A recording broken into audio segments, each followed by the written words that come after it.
Então eles cercam e ameaçam, e eles zombam do povo, do seu líder, que é Ezequias nessa época, o rei, e de Deus. E aí essa história daqui a pouco eu sinto melhor no final, as coisas ficam ruins no Senaqueribe. Porque como é citado aí no Êxodo 4, citando o nome do profeta, do filho do profeta, antes que o bebê se fale papai, mamãe, eu já vou dar conta deles.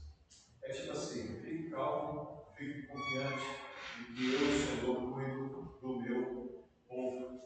E sempre você, ao estudar isso na Bíblia, leve isso para a aplicação da sua vida, que nós que somos a igreja, somos hoje o povo de Deus.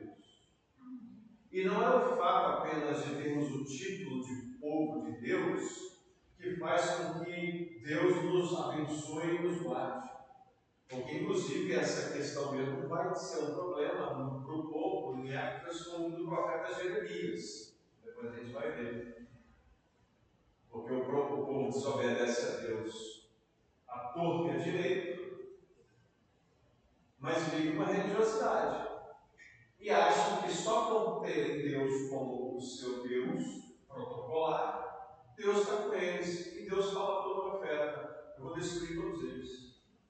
Porque eu disse que se me abandonasse, eu faria isso. E vou fazer. E fez. Então não é o fato de eu sou crente, eu sou igreja, Deus tem obrigação, não tem, não. Ele tem sim muito amor por nós, como tinha para aquele povo também. E Ele nos deu Cristo para nos salvar e nos conduzir em missão. E agora temos um chamado a viver uma vida em missão, que é necessário uma vida de santidade. Então não é só eu tenho um título e Deus sempre vai fazer o que eu preciso, porque é Deus, eu sou o filho dele. Não, você tem compromisso de andar em santificação, é o caso desse povo também. Mas então, em andando em compromisso com o Senhor, sim, pode contar sempre com Ele, porque Ele cuida do seu povo em todo momento. Ok? Então, isso aí é uma situação lá, para você perceber não só a questão da linhagem do profeta, da família, mas também o quanto Deus está trabalhando para conduzir seu povo em meio a tantas crises e situações, mas esse povo também tem um compromisso com Deus. Toda a vida de Isaías foi em Jerusalém, nos arredores. Esses textos aí eu não vou ler não, para a gente ganhar tempo, mas depois você pode fazer conferência. Lembrando que esse slide eu mando tudo para vocês lá no grupo do WhatsApp do Instituto do Bíblia. Sabemos, aqui esses textos aqui vão mostrar que ele escreveu também textos, crônicas sobre a vida do rei Uzias, sobre a vida do rei Ezequias. Então, aquela ideia que eu falei para vocês, ele é um profeta muito próximo a esses reis. Lembrando que esses reis aqui, por exemplo, Uzias e Ezequias, são bons reis. Eles são da sequência de reinado de Judá, alguns dos poucos bons reis que aquele povo teve. O reino do norte, que teve dezenas e dezenas de reis, eu não lembro de cabeça quantos, não teve um rei que fosse bom. Todos os reis do reino do norte foram maus diante de Deus e do povo. O reino do sul, Judá, teve reis bons, servos de Deus, como Uzias, como Ezequias. Cometeram erros também, mas eles eram crentes, eles temiam o Senhor. E o profeta tem uma grande ligação na vida deles. Interessante aqui, ó, essa citação de 6:1, no ano em que morreu o rei Uzias, eu vi o Senhor. Quer dizer, há toda uma indicação de que o profeta ele sofre com a morte do rei Uzias. A morte é como se fosse a morte de alguém muito chegado. E é num ano então de sofrimento e dor para esse profeta que Deus dá a visão mais magnífica de sua grandeza para o profeta, aquela que a gente já conhece no capítulo 6. Ok? Pode seguir. Características dele, ele era historiador, ele era estadista, nessa questão de saber lidar com o seu tempo, a sua sociedade, relacionamento também com esses reis, como a gente citou, aí tem textos aí para conferir que a gente não vai fazer a leitura, não é necessário agora, pode seguir. A compreensão que tinha sobre os problemas internacionais da sua época, ou seja, da Síria, que é Damasco, tem como capital Damasco e tudo mais. Tem grande percepção política. Então ele era uma espécie de conselheiro de reis. Também tinha uma característica poética muito grande. Você pega o livro de Isaías e lê, são 66 capítulos, e grande parte dele você encontra uma linguagem altamente poética, uma linguagem de uma figuração assim que parece que está falando de uma coisa surreal, de uma coisa assim bem poética mesmo. Mas essa característica que ele tem, na verdade, ele está falando de verdades a respeito de Deus, de seu povo e do que Deus está fazendo em meio a tudo que está acontecendo na história. Então você vai encontrar essa linguagem bem carregada de figurações poéticas no livro de Isaías. Pode falar. Ele também é o único que falou sobre o nascimento de Jesus? Não é o único, mas ele fala. Mais fala. Ele fala. Mas 53 aí, 53 fala que Jesus tinha sido as outras dores. Essa é uma profecia das dores do sofrimento do Messias. Sem dúvida nenhuma, o capítulo 53 de Isaías é o capítulo profético da Bíblia, dentre os profetas, que mais tem uma expressão grandiosa sobre o sofrimento do Messias. Ele fala do nascimento de Jesus, da Virgem, a Virgem conceberá. Mas ele não é o único que fala do nascimento. Você tem, por exemplo, Miqueias, que diz que Jesus nasce em Belém. Mas não assim, né? Estou falando já com a profecia cumprida. O profeta não cita o nome de Jesus. Ele fala que haverá Belém, será o lugar do nascimento do Messias. Então, há outros profetas também que citam o nascimento do Messias, que foi Jesus. Então, é isso aí, essa parte de característica de Isaías. É porque é importante, a gente está no Instituto Bíblico, essas citações são importantes e você aprender um pouquinho dessas características é importante. Quando você vai ler o texto, que talvez isso já tenha acontecido com você, acontece com talvez mais, você vai pegar, eu quero ler o livro de Isaías. Aí você vai toda animada, né? Vou ler um capítulo por dia, por exemplo. Vou ficar 2 meses lendo Isaías. E você às vezes vai lá, e aí você começa a ler e começa a ficar assim, não entendendo nada. Não entendendo nada. Então, mas não é nem questão dos nomes. Os nomes são difíceis mesmo, são nomes de um outro povo, de um outro idioma. Eu digo a característica da literatura, a maneira como ele escreve. Então, quando a gente estuda a Bíblia um pouquinho mais a fundo, que é a nossa intenção de viver, a gente dá essas informações justamente para você captar elas, guardar, levar com você. Aí numa hora que você vai ler, vou ler o livro de Isaías, ou então um pregador vai citar alguma coisa de Isaías, aí você vai fazer um estudo sobre Isaías. Aí isso te ajuda, porque são caracterizações que te ajudam a entender o contexto. Então, por que ele usa aquelas linguagens? O que está acontecendo para ele quando ele usa aquelas linguagens ali? Por exemplo, quando ele vai falar sobre, lá no capítulo 40, a gente conhece o capítulo 40 muito pelo finalzinho dele, né? Deus não se cansa, os jovens se cansam, mas aqueles que esperam no Senhor renovarão suas forças. É um texto desse, assim, isolado, beleza, facinho, né? Está falando que Deus é poderoso e ele renova as forças de quem confia nele. Ok, tudo bem.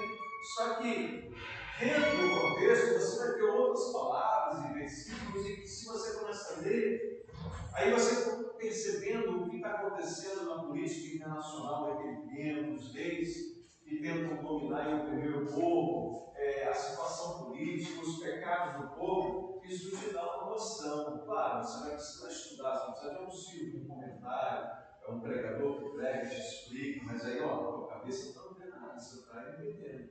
Por isso a gente fala um pouco disso aqui também no Instituto Bíblico. Até porque também a gente não vai ter como em uma aula de 50 minutos, uma hora no máximo, a gente aqui pegar os 66 capítulos de Isaías e destrinchar, né? Não tem capacidade a gente vai fazer isso, porque é muita coisa, muito conteúdo. Próximo slide. Mas o que distinguia mais o profeta é que ele era servo de Deus, poeta, escritor, estadista, antenado com o seu tempo, ligado ali às questões políticas do seu povo, mas a característica maior de Isaías é servo de Deus. Você vai encontrar, porque ele tem essa grande compreensão dada pelo próprio Senhor na sua vida, nos seus estudos, na sua escrita, na revelação da profecia que ele escreve e chega até nós com o livro de Isaías, muitos ensinamentos a respeito de Deus, da sua vontade. A frase é chamada conceitos teológicos. Então, isso é de uma beleza formidável, mas mais do que beleza, isso é de uma importância fundamental para nós. Por exemplo, você pega lá o capítulo 43 de Isaías, e aí você vai lendo lá aquelas linguagens bem figuradas, bem poéticas, dentro de uma palavra que ele está dando ao povo, para esse povo fazer concerto com Deus, para esse povo confiar em Deus e tal. E aí tem uma hora que ele fala assim, as nações são como um pingo de água que cai de um balde. E aí, nesse mesmo texto, ele também está falando: o Senhor mede o universo com seus palmos. Logicamente, né, não são literais palmos, né? Deus não tem nem mão para fazer isso, ele é espírito. Mas o que significa é que o texto está dizendo que o Senhor ele é transcendente, ele é grandioso, ele é todo-poderoso Deus. Nesse texto das nações, por exemplo, as nações são como um pingo d'água que cai de um balde diante de Deus. Aí você olha para as nações, os governantes do passado, do nosso próprio tempo, eles se acham tão poderosos, né? Diante de mim, de você, eles são realmente poderosos, né? Diante do povo, mas diante de Deus, eles, nós, o universo, é nada. O que é um pingo d'água que cai de um balde? Secou. Então, um exemplo que eu estou dando, tem várias citações a respeito de Deus na escrita do profeta, em todo o seu sua grandiosa mensagem. É uma época crítica, porque o povo está se desviando grandemente de Deus também na sua geração.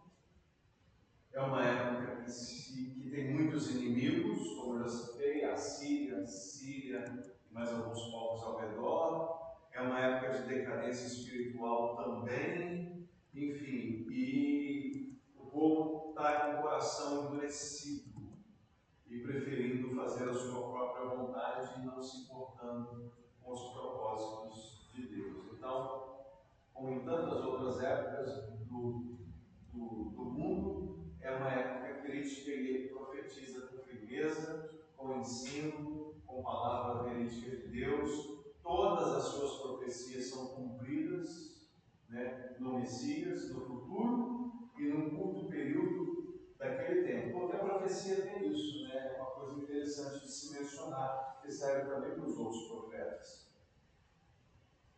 O profeta, quando ele cita algo que tem a ver com o Messias, mas também tem a ver, muitas vezes, com o que está acontecendo no seu tempo. Então, por exemplo, aqui você está Ezequiel, que é um negócio mais de curiosidade aguçada para todos nós, quando naquela profecia de Ezequiel, ele cita lá todas aquelas características do anjo que é formoso, do ser que é formoso. Eu vestido de pedras preciosas, mas que o seu coração se exaltou e tal. E aí a gente conclui ali pelos estudos que é uma citação à queda de Lúcifer. Uma profecia que mostra algo no mundo espiritual. Mas também que cita a respeito do rei de Tiro e o rei de Tiro. É Tiro ou Sidônia, o de Tiro. O rei de Tiro, que é um rei da época do profeta Ezequiel, e que está agindo incorretamente, e que está se arrogando do seu poder humano, e que Deus vai abatê-lo. Então isso aconteceu com aquele que se tornou o diabo. Então a profecia tem essa dupla função de mostrar coisas espirituais ou futuras, e também coisas do seu tempo imediato. Quando você for ler lá Isaías capítulo 8, se eu não me engano, quando ele fala a respeito do Emanuel. Emanuel significa Jesus é esse Emanuel, é o Messias, mas também tem a ver com reis ali, situações na sua época. Então a profecia, tanto de Isaías quanto de outros profetas, apontam por duplas direções, alcançando os seus intentos, tanto do que é algo maior que vai acontecer e daquilo que está acontecendo no seu tempo, que é menor do que aquela dimensão futura messiânica, por exemplo. Mas aquilo ali também tem uma importância histórica no plano que Deus está fazendo colocar em prática para cumprir seus objetivos de redenção da história. Entendeu aqui o embolei? Às vezes eu penso no povo, mas embora. É porque assim, para ficar um pouco mais fácil, o grande plano de Deus para a humanidade é redenção da gente. É redenção. Do início ao fim, Deus está trabalhando para a redenção do mundo. O ápice disso é Jesus Cristo, o Messias profetizado e prometido. Para isso acontecer. Já aconteceu. Estamos vivendo sob a mensagem do Evangelho do Senhor Jesus. Ainda há coisas a se completarem. A redenção ainda não chegou ao seu ponto final. A obra salvadora já está instalada, estabelecida. Então, quando a gente fala de questões como essa, o profeta lá no passado aponta por coisas que estão acontecendo ali, mas que apontam para o futuro, tudo tem a ver com isso. Tudo que Deus está fazendo para trazer redenção. E redenção é salvação. Redenção é restauração de tudo que nesse mundo foi afetado pelo pecado e pelo mal. Próximo. E aí você tem a nação vivenciando já palavras de destruição, capítulo 6, 11 e 12 traz isso. Mas o que Deus queria muito fazer era restaurar a redenção também, já naquele ponto de história ali. E aí você vai encontrar palavras de consolo. Isaías tem isso. Ao mesmo tempo que você tem palavras firmes de juízo, você tem palavras consoladoras. É o Deus que fala: eu vou condenar, eu vou julgar, eu vou fazer a disciplina, porque há corações afastados de mim. Mas eu amo esse povo. Eu quero discipliná-los, eu quero restaurá-los. Então essa é uma mensagem que a gente encontra bastante no profeta Isaías. Se você, por exemplo, alguém rapidamente, só para fazer um comparativo, alguém bem rapidinho abre e lê 6, 11 e 12, e o outro 40 ao máximo. Então disse eu: até quando, Senhor? E respondeu: até que sejam assoladas as cidades, e fiquem-se habitantes, e as casas se moradores, e a terra seja toda assolada. E o Senhor tenha removido para longe dele os homens, e sejam muitos os lugares abandonados no meio da terra. Isso é uma palavra de juízo. Cidades assoladas, destruição. Por quê? Por causa de desobediência. Povo afastado de Deus. O profeta está falando, inclusive desse capítulo 6, que saía depois do chamado dele, e inclusive desse capítulo 6, depois do chamado dele, com essa palavra de juízo, Deus fala: você vai falar e eles não vão ouvir. Eles têm olhos, mas não vão ver. Eles têm ouvidos, mas não vão ouvir. Por quê? Que negócio é esse? É um negócio estranho, né? Tipo, fala, prega, mas eles, é como se Deus parece estar brincando, né? A ideia assim, primária parte do texto é: Deus está falando, pregue e eles não ouvirão. Eles têm olhos, mas não verão, ouvidos, mas não ouvirão. Por quê? Porque a inclinação do coração é pecaminoso, é idólatra, é rebelde, e quando corações se estabelecem assim, o que Deus faz? Deixa eles caírem em seus próprios desejos. Romanos 1, que a gente está lendo essa semana, amanhã inclusive começa a leitura do versículo 18 para frente, amanhã e sexta a gente vai poder ler em duas partes, 18 a 32, exatamente isso. Você vai ver amanhã na palavra de Paulo, quando ele vai dizer o seguinte: conhecendo a Deus, preferiram não ter Deus, e fizeram da vida uma coisa asquerosa diante de Deus. E aí você vai encontrar o apóstolo dizendo assim, que Deus os lançou aos seus próprios desejos. Não é que Deus fecha o coração, é que eles mesmos fecham. E Deus então está mostrando que mesmo assim prega, porque a mensagem que eles rejeitam é a minha mensagem, é a de salvação, é a de redenção. Por isso a gente vai encontrar na Bíblia muitas vezes aquela expressão que o próprio Jesus falou: quem tem ouvidos, ouvidos. Muito bem. Sim, agora o 40:11 para contrastar com esse aqui. 40:11, quem achou? Como pastor, ele cuida do seu rebanho.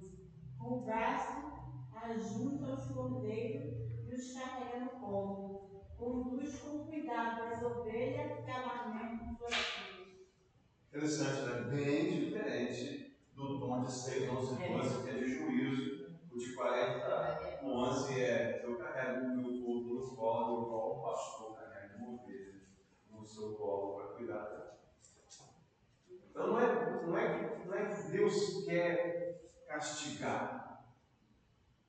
O castigo vem porque as pessoas se afastam de Deus. O castigo é o próprio afastamento de Deus. Estar afastado de Deus é estar à mercê de uma vida sem Deus. Uma vida sem Deus é uma vida de juízo. Porque o único que pode nos abençoar e nos salvar é Deus. Mas se eu o rejeito, estou sob juízo, estou à mercê. Esse Deus, na verdade, ele quer isso, ele quer carregar seu povo junto a seus braços. Então a gente vai encontrar em Isaías, em seus 66 capítulos, as duas mensagens: a de juízo, mas a também de consolo, porque ele quer fazer uma obra restauradora a quem lhe der ouvidos. E isso se aplica a nós hoje, em nome de Jesus. Pode seguir. Ele é esse profeta messiânico, como a gente já citou bem aqui, e a gente fecha a nossa aula. Por favor, próximo slide, Edson. Aqui, só citando algumas profecias e cumprimentos. Aquele negócio do profeta evangélico que mais profetizou sobre o Messias. Em 7,14 ele profetiza que nascerá uma virgem. Isaías 7,14. Em Lucas 1, 26 a 31, Jesus nasceu de uma virgem, Maria. Em Isaías 9, 1 e 2, o profeta disse que ele terá um ministério galileu. 9, 1 e 2. Quem pode ler rapidinho 9, 1 e 2? Vamos ler alguns. Não, assim, vamos lá rapidinho. O primeiro que achar, acaba o tempo. O primeiro que achar, lê 9, 1 e 2. Aí, só um instantinho. Aí um outro rapidinho vai lá em Mateus 4. Mateus 4, 13 a 16. Só um instantinho, Tadeu, você vai ler já. Aqui a profecia, aqui o cumprimento. Pode ler, Tadeu, 9, 1 e 2. Mas a terra que foi angustiada não será enternecida. Ele envelheceu nos primeiros tempos a terra do Bulon e a terra de Naphtali, mas no último enobreceu junto ao caminho do mar, além do Jordão, Galiléia dos gentios. 2. O povo que andava em trevas viu uma grande luz, e sobre os que habitavam na região, a sombra da morte resplandeceu a luz. Isso aí. O profeta Isaías, capítulo 9, 1 e 2, citando a região que o Messias mais ia fazer ascender seu ministério. E quando a gente lê Mateus, Marcos, de João, a gente vê que a Galileia dos gentios, lugar que a gente vai ler agora, quem for ler vai ver, região da sombra da morte, foi onde Jesus mais evidenciou o seu ministério. Não foi só lá, mas foi onde mais iniciou lá e mais ele agiu. Quem vai ler esse aqui para a gente? E deixando Nazaré, foi morar em Cafarnaum, situada à beira do mar, nos confins do longo de carne, para que se cumprisse o que fora dito por intermédio do profeta Isaías. Terra de Zebulon, terra de Naftali, caminho do mar, além do Jordão, Galileia dos gentios. Povo que jazia em trevas, viu a luz, e aos que viviam na região e à sombra da morte, resplandeceram-lhes a luz. É isso aí. Profecia feita do Messias 700 anos depois, porque esse é o período que separa o tempo de Isaías para o tempo de Jesus, profecia cumprida. 7 séculos. Aqui o nome 7, ele profetiza que seria herdeiro do trono de Davi. Lucas 1, 32, 33, isso é citado. Ele recebe o trono de seu pai Davi. Próximo slide. Em 43 a 5, diz que ele teria seu caminho preparado. E em João 1, 19 a 28, foi anunciado o caminho por João Batista. Em Isaías 53, 4 a 5, que a Ana citou agora há pouco, diz que ele tomaria sobre si os nossos pecados e nosso sofrimento. Romanos 4, 25, 1 Pedro 2, 24 e 25, os dois apóstolos, Paulo e Pedro, de uma maneira excepcional, citam nesses textos o grande motivo por causa da morte de Jesus, que é por causa dos nossos pecados. Isso sem contar que os próprios evangelhos ali, os quatro, citam isso. É porque esses dois textos são muito interessantes, as explicações que os apóstolos dão sobre o motivo da morte de Jesus. Mais um slide.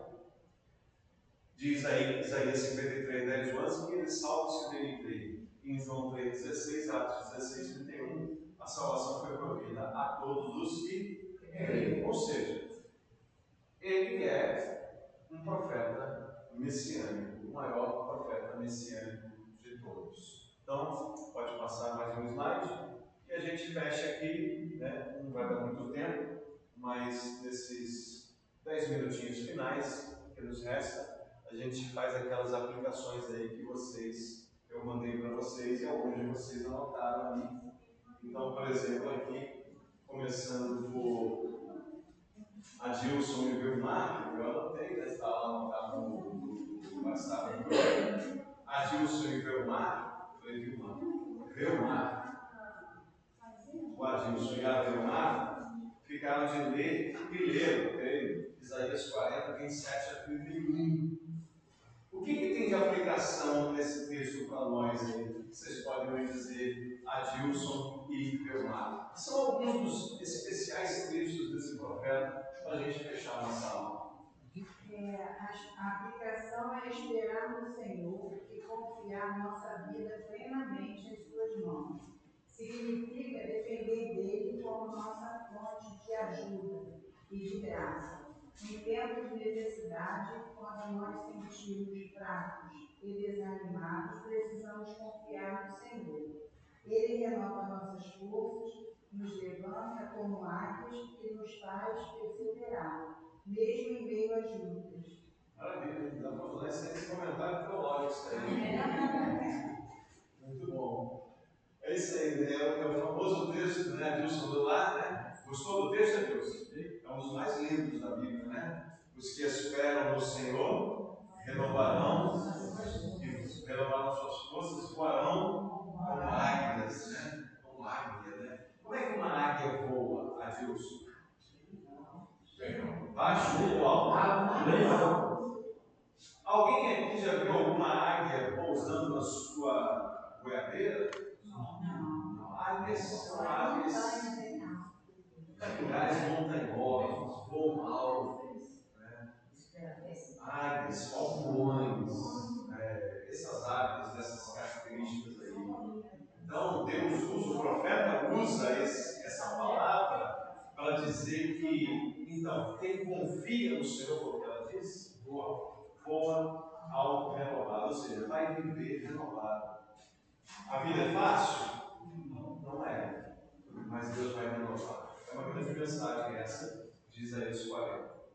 Bom, a Neide e a Graça, eu estou citando os que escreveram lá, tá, gente? Mas quem não escreveu e fez o exercício também pode dizer: olha, eu li esse texto, aí pode acrescentar. A Neide e a Graça ficaram de ler Isaías 6, de 1 a 8, né, que é o texto mais popular, mais famoso do profeta, né? E aí, Neide e Graça, o que vocês podem nos falar de aplicação desse maravilhoso texto? O que vocês falam? Então, que devemos estar atentos, né, para entender o chamado de Deus para nossas vidas. E assim como Isaías, responder a Deus com gratidão. E estar sempre à disposição do Senhor para o que Ele nos enviar. Ok.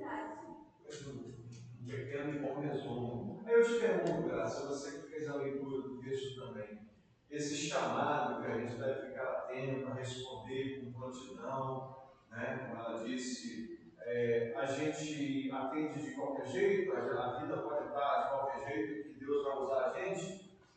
De maneira nenhuma. Como então? A visão de Isaías, né, ele sentiu a intimidade dele, né, a visão dele, que era um homem de puros lábios, e vivia no povo também que tinha lábios impuros.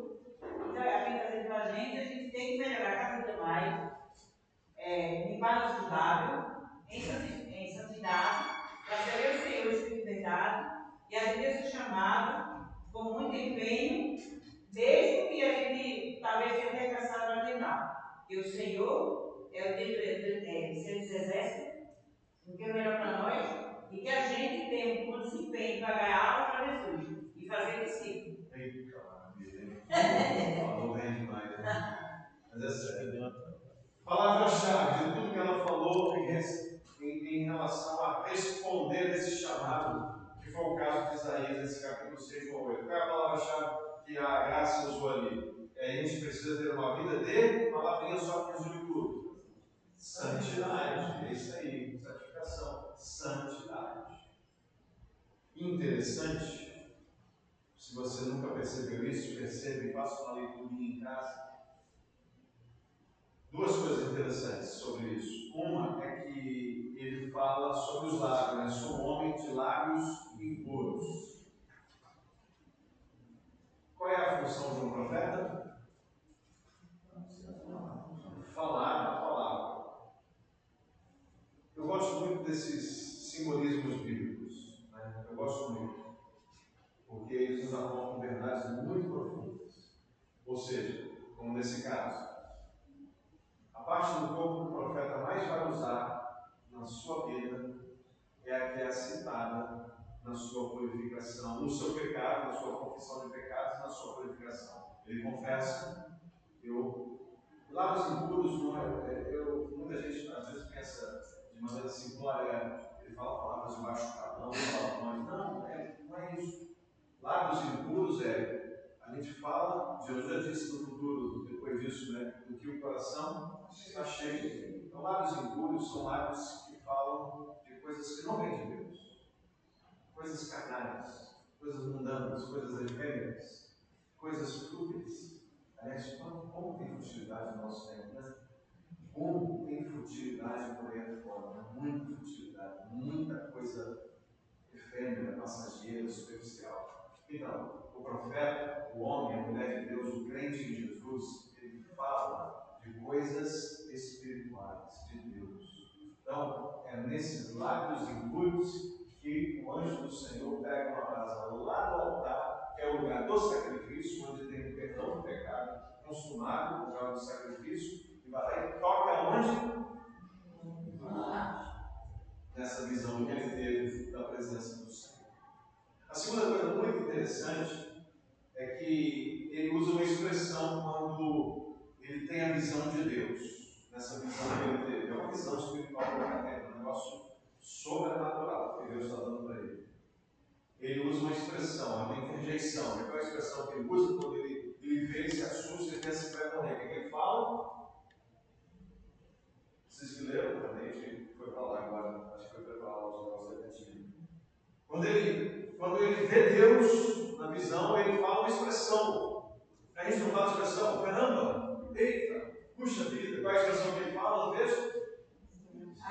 Ai de mim. Isso é uma expressão. Ai de mim. Ai de mim. Sabe o que é interessante? Pega o capítulo 5 depois e lê. No capítulo 5 ele fala vários ais. Ai dos que se embriagam. Ai dos que fazem isso. Aí cita mais outro pecado. Ai dos que fazem aquilo outro. Aí, se eu não me engano, ele cita nações também. Ai dos que moram em tal lugar. Ele pega a metralhadora profética e ó, ai de todos vocês. Mas tem uma hora que quando a gente fala do Evangelho, a gente fala, né? Ó, cuide a sua vida, não acerta com Deus.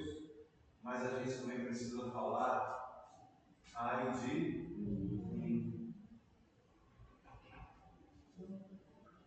Eu quero que você viva o Evangelho, mas eu também tenho que viver.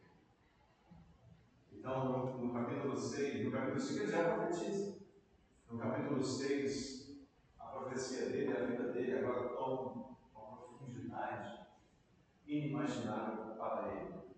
Porque agora ele mesmo se encontra com Deus e ele vê.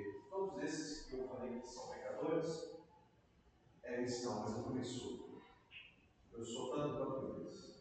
Isso coloca a gente bem humilde e bem quebrantado diante de Deus, não acha?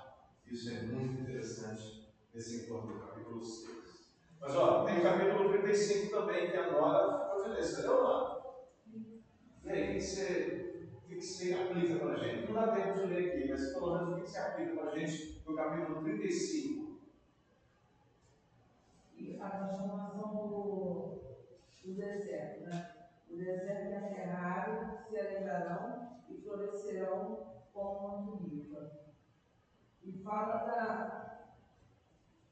de encorajamento, que fortalece as mãos cansadas e os joelhos vacilantes, né? Para dizer aos desanimados que sejam fortes e que não temam, porque Deus virá para salvá-los. É aquela linguagem poética, né? Ele fala do deserto, ele fala de florescer no deserto, não é isso? Né? Porque o deserto é um negócio brabo, é um negócio difícil. O deserto, cadê a vida do deserto? Então, Mas se você confiando em Deus, você vai passar. eu faço ter vida no deserto, né? É o que Deus está falando. Como se Deus estivesse falando sobre o povo. Vocês estão num deserto espiritual, mas eu posso fazer vocês estudar a vida, né? E fazer de vocês, quando você fazer a questão dos joelhos vacilantes, eu posso fazer de vocês pessoas firmes, pessoas estabelecidas. Muito bem. E a Dalma e a Giovânia ficaram de ler e aplicar para a gente, né? Isaías 28, 20 e 29. Lembra? Tem algo para nós? O que vocês nos falam em um minutinho? Essa aí escreveu um vídeo. Cita para a gente alguma coisa. O versículo 20 fala da cama que efetuou um corpo e os treinos, e a capacidade do corpo de encontrar descanso e conforto devido às suas ações. No 21, o Senhor se levantará como um monte Teresina, e no vale de Gibeão, para realizar sua obra, um ato de juízo e destruição para um povo que zomba e se recusa a mudar. No 22, é um aviso final para que parem de zombar, pois a destruição já foi decretada e terá consequências severas para toda a terra. No 23 a 26, o profeta convida o povo a ouvir a sua voz e atenção, né? Comparar com cada um as ações de Deus com a de um lavrador. Ele não ara na terra o tempo todo, mas semeia diferentes grãos, como ervilha e cominho, em seu devido lugar, ensinando-o a proceder com sabedoria. No 27 a 29, Isaías ilustra que a ervilha e o cominho não são debulhados da mesma forma, que o trigo, a ervilha, é sacudida pedaço de pau. Da mesma forma, o processo de Deus é variado. Ora é processo, ora é uma correção severa, ora é uma instrução paciente. Uma hora é severa, uma hora é paciente. Tudo para guiar o povo ao bom caminho e dar frutos dignos. O significado. Esta parábola mostra que Deus opera com sabedoria. E a ação de Deus é uma obra de justiça que no final trará bênçãos aos que o buscam. Muito bem. Essa cama curta, Giovanni, a cama é curta e o cobertor é estreito, né? Qual é a figura? Ele usa duas figuras nesse texto, né? Da cama curta e do cobertor estreito. E a outra é da maneira como se colhe ali e prepara os grãos diferentes da terra. Sobre a primeira figura, a cama curta e o cobertor estreito, o que essa figura fala em termos de aplicação direta? Cama curta e cobertor estreito.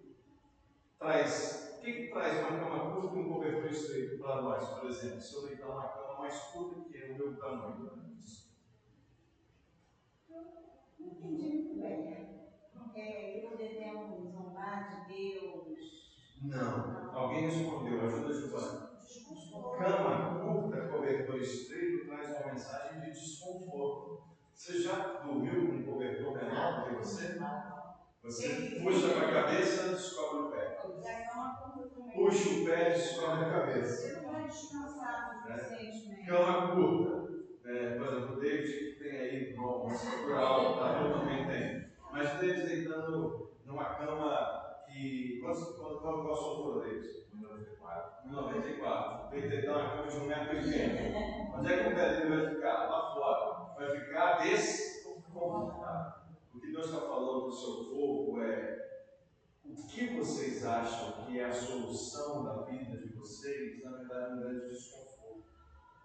É igual dormir em cama curta ou se cobrir com cobertor estreito. As soluções de vocês são desconfortáveis, não dá descanso para vocês, não dá satisfação. Eu dou para vocês descanso e satisfação, mas vocês não me querem. Essa é a mensagem do profeta. Então percebo, abre mais um, Isaías 61, de 1 a 4, Isabel leu. Antes de passar para ela, para a gente fechar, percebo quantas mensagens do profeta para o seu povo, mensagens de Deus pelo profeta para o seu povo, e ao mesmo tempo ele apontando para um futuro de restauração que Deus irá fazer por meio do Messias. E aí não é só o povo local de Judá, é toda uma terra, é todo um mundo. E o último texto aqui do exercício que foi anotado, Isaías 61, de 1 a 4, que se encontrou lá, Isabel. Fala sobre a vontade do Senhor. Estou começando um pedaço do versículo 1. O Espírito soberano do Senhor está sobre mim, porque o Senhor ungiu para levar umas notícias aos pobres. Enviou-me para cuidar dos que estão de coração quebrantado e anunciar a verdade dos cativos e trazer despertos dos prisioneiros. Eu entendi que, reduzindo, resumir, que nós não precisamos ter um líder espiritual somente para levar as boas novas. Que nós hoje somos ungidos para também levar essa mensagem.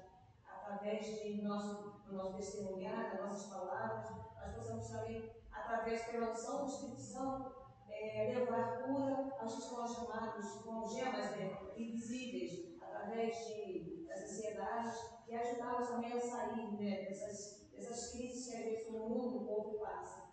Muito bem. Essa é uma profecia também messiânica, em Lucas capítulo 4, Jesus ele lê esse texto ali na sinagoga judaica, e quando ele termina, ele diz: hoje se cumpriu essa profecia.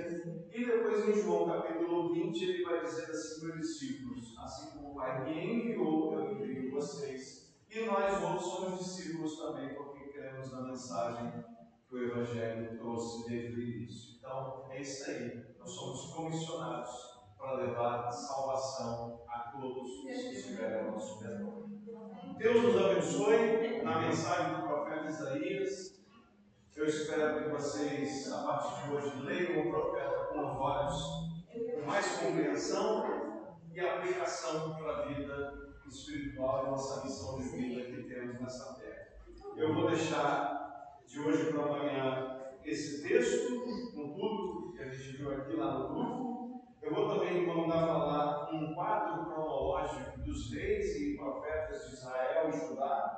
E aí você, aqui está em preto e branco, mas lá ele vai aparecer colorido. Você pode consultar sempre que quiser ver esse programa aí, quem é o rei da época dele. Isso é uma coisa que você pode arquivar nos seus lugares lá que você guarda seus vídeos, suas matérias, seus textos. E eu vou também colocar o vídeo do Bible Project, que é um aplicativo de estudos bíblicos, em que ali faz pequenos resumos dos livros da Bíblia. Então, esse Bible Project, ele tem lá de Isaías em 2 vídeos, cada um de 8 minutos, em 2 partes. Ali é uma explicação bem descritiva do que é o livro de Isaías. Eu acredito também que acrescenta conhecimento e formação espiritual. É bem didático, é bem simples, já passamos aqui algumas épocas. Eu não vou passar nas aulas porque não dá tempo, mas eu coloco lá e você ali pode, no seu celular mesmo, assistir ou no seu computador. Tá bom? Deus abençoe. Intervalo, são 8h12, 15 minutos de intervalo.